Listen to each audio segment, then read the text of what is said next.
For this sample, you need 2 pieces of fabric. One piece is approximately 8 to 10 centimeters by 25 centimeters, and a second piece that is about 8 to 10 centimeters by 15 centimeters. So the differential feed on a serger is used to adjust the tension on the threads, and so it can be used to bunch fabric up. But if the fabric is bunching and you don't want it to, it can also be used to release some of the tension so that it won't do that.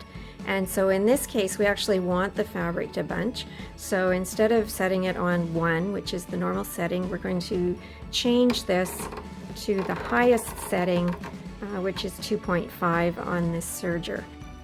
So we're going to gather the long edge of the longer piece of fabric. And so I'm going to be placing it along the edge here and butting it up at the front of the foot.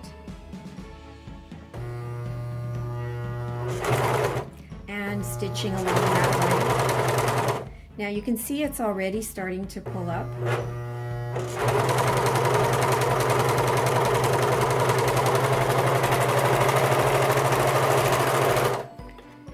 And again, you want to leave your tails because we're going to be using those.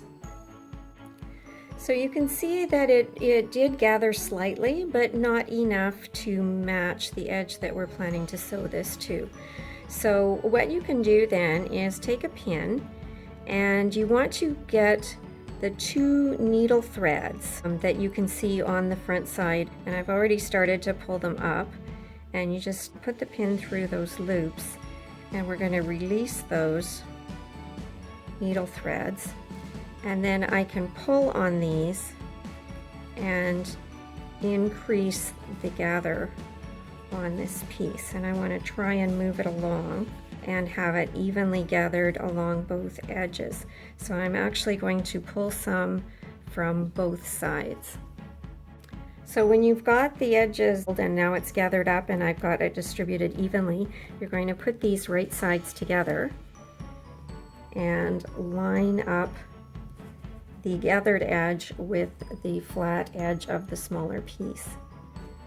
And I am putting pins in this, but when you use the serger, you definitely do not want to try and sew over a pin with that knife blade in place. So I will be taking these out when I go to serge this. So back at the serger, don't forget to change your differential feed back to 1, because now we don't want to gather it, we want to stitch these 2 edges together. Now you could do this on the sewing machine as well, but we're going to practice using the serger for more than just seam finishing today. So I'm taking that first pin out, lining up my edges. And this is straightforward serging. Just keeping those edges lined up as I go. And I'm using my fingers fairly close to the knife blade here, so just be aware when you're serging, you don't want to cut yourself on that blade. And again, bring it out with long tails, and you can choose your method of securing the edge on this. So that is now stitched together. Gathering can be tricky to iron. What I would do first is I would actually iron the inside seam. So I want to flatten the serging and flatten the edge. And so I am just pressing on the edge of the seam, and I'm not trying not to catch the gathers. I don't want to put creases into the gathers. Then we're going to lift this up. And I'm going to press it flat towards the flat part. Again, I'm not putting the iron on the gathers. And then I'm going to turn that over and press it from the right side. Again, still not pressing those gathers.